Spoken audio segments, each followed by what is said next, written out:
Hey everyone, this is Dan with my latest analysis of the stock market. In the last couple of days, SPY dropped more than 3%. It is now 3.5% below the peak achieved on December 6th. Triple Q, representing the movement of the Nasdaq 100, dropped more than 3.7% from its peak in just the last 2 days. Is the market crashing? Is the market drop just a knee-jerk reaction to the FOMC press conference? How about the looming government shutdown? Where do we stand with some of the stock market indicators? We'll talk about all of this in the next few minutes. Let's look at some of the important indicators and catalysts. In the next few minutes, I'll be talking about the following indicators. I'll be talking about GDP, the core PCE rate, the Fed funds rate, unemployment rate, the yield curve, the LEI Leading Economic Indicator, the Shiller PE Ratio, the Buffett Indicator, and the Moving Average Crossover Indicator. I'd like to remind you to click the like, subscribe, and notification buttons so that you will be notified when I post my next video. Thank you. Let's continue. According to this chart from the Federal Reserve Banks, GDP has been growing rather steadily in the last few months. This is certainly a very positive sign for the stock market. The month-over-month core PCE inflation rate has been reduced to 0.2% in November, which translates to an annual rate of 2.4%. The Federal Reserve Bank's target for annual core PCE is 2%. We are therefore in a very good place. This is a positive sign also. The unemployment rate went up a little in the last few months, but is still low at 4.2%. This is a good sign. The yield curve has been inverted from July 2022 to July 2024. An inverted yield curve is generally considered to be a leading indicator of a recession or market crash. This is a bearish sign for the stock market. The Fed funds rate went up more than 5% in 2022 to 2023 because the Fed has been trying to fight inflation. But since September of this year, we have seen 3 rate cuts of 0.5%, 0.25%, and 0.25%. The short-term trend is therefore positive or bullish for the market. The leading economic indicator published by the Conference Board says we just emerged out of the recession signal as of November of this year. This is certainly a positive sign.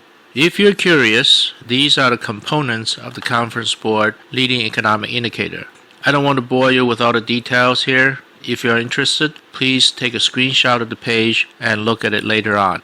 The Shiller PE Ratio is saying that the stock market today is higher than before the 2008 market crash and also higher than the 2029 market crash. It is not as high as before the 2000 market crash, but the market is still really high now based on this indicator. This is a negative sign for the stock market. The Buffett Indicator, which is the blue line here on the chart, is saying that the market is higher than before any of the major market crashes since 1980. Maybe that's why Warren Buffett recently sold a lot of stocks in his portfolio and that he has more than $325 billion of cash on hand now. This is certainly a negative sign for the market. When we look at the SPY chart, which represents the movements of S&P 500, we can see that the 20-day simple moving average is above the 50-day average, which is above the 100-day average, which is above the 200-day average. This is certainly a very bullish pattern. The daily price, however, crossed below the 20-day average and below the lower Bollinger Band and even the 50-day average just in the last 2-3 days. Overall, the moving average crossover indicators are positive for the longer trend but negative for the last 2-3 days. To sum it up, the GDP numbers look positive or bullish for the market. The core PCE rate is bullish, Fed funds rate bullish, unemployment rate bullish, yield curve bearish, Shiller PE Ratio bearish, LEI Leading Economic Indicator bullish, Buffett Indicator bearish, Moving Average Crossover bullish for the longer term and bearish for the short term. Let's look at some of the catalysts that might have caused the recent market drop. The Fed funds rate reduction on December 18 of 0.25% certainly should have a bullish effect on the market. Let's look at the FOMC economic projection published on December 18. That's the day before yesterday. The projection of GDP improved from 2.0 to 2.5% for 2024 between the September meeting and December meeting, which is certainly a positive sign for the market. The unemployment rate projection went down, which is also good for the market. The projection for PCE inflation went up. That's negative or bearish for the market. The core PCE inflation projection also went up. That's negative or bearish for the market. I believe the most damaging part is the projection of Fed funds rate for 2025, which went up 0.5%. This is definitely bearish for the market, although the FOMC is still projecting a reduction of 50 basis points in 2025. With the red boxes in the table outnumbering the green boxes, maybe that's why SPY went down a little between 2 p.m. and 2:15 p.m. on December 18, right after the projections were published at 2 p.m. But what caused the market to drop a lot more after 2:15 p.m. on December 18? Let's talk about that. Now, Jerome Powell's press conference started at 2:30 p.m. He more or less reiterated what's on the FOMC statement and the FOMC economic projections. Maybe because Powell did not sound bullish enough, the market continued to drop, although not by much. In the meanwhile, President-elect Donald Trump announced to the press at 2:16 p.m. on December 18th that he opposed the stopgap funding bill, as people started to realize how adamant Trump is about eliminating some of the spending items in the proposed funding bill, and that we can potentially see a shutdown of the federal government. The market continued to drop even after the Powell press conference that day. As the news about the potential government shutdown continued to germinate, we saw SPY losing the early gain yesterday, December 19, and ended the day with 0.03% drop. QQQ dropped 0.45% yesterday. What are the catalysts that can potentially cause a major market crash in the next few months? A prolonged government shutdown due to budget impasse can certainly pull down the market. And the federal employee layoffs, which will certainly happen, according to Trump, might spill into widespread private sector layoffs. That'll also bring down the market and the economy. The new tariffs in 2025 mentioned by President-elect Trump might cause inflation and Fed rate hikes. That's also bearish for the market. And any escalation of the Ukraine war could bring down the market.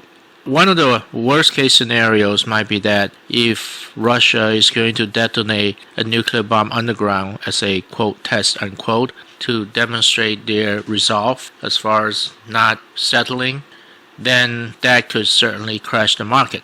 Let's certainly hope that doesn't happen. Or bank failures, like what happened in 2008 or what started to happen in 2023 but ultimately averted by the Federal Reserve Banks and by the U.S. Treasury Department. Now, there's something about a crypto market.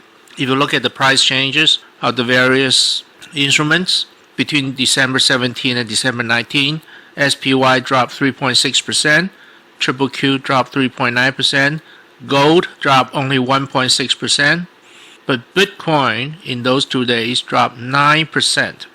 The total value of the crypto market is $3.35 trillion as of today, and Bitcoin occupies $1.92 trillion of the $3.35 trillion market. The CDO market back in 2007 was worth only $2 trillion before it imploded. As you know, the implosion of the CDO market took down the entire stock market and the economy. Let's hope the cryptocurrency market will hold up. I certainly do not wish for the cryptocurrency market to collapse like what happened to the CDO market. What are my investment strategies in light of what we just talked about? I will continue to monitor the indicators and catalysts to identify any potential market crash, and I'll certainly trade stocks accordingly. I will sell long positions when the market drops below important support levels, and I will buy long positions when the market goes up above important resistance levels. When I sell long positions, I might also buy short position as a hedge against any potential major market drop. As of December 18, I sold 15% of my long positions because I saw that the market was dropping below several critical support points. And the following day, December 19, I sold another 15% of my long positions and bought some SQQQ shares. I've been posting some of my trades at the community section of my YouTube channel. For example, on December 18, I mentioned that I sold my long positions, including some TQQQ shares, and yesterday, December 19, I said I sold another 15% of my long positions and bought some SQQQ shares to hedge against any further drop of the market. I'd like to remind you to click the like, subscribe, and notification buttons so that you'll be notified when I post my next video or when I post information about my stock trades. Thank you for watching. As usual, I will appreciate any comments, questions, or suggestions. I'd like to remind you that I'm not a financial advisor. I share my stock trading strategies and analyses for educational and entertainment purposes only. If you want to buy or sell stocks, you should make your own decisions, and you should definitely consult with your financial advisors before you do so. This wraps up my video for now. I will chat with you again in the next few days. In the meanwhile, I'd like to wish you the very best of luck with your financial investments.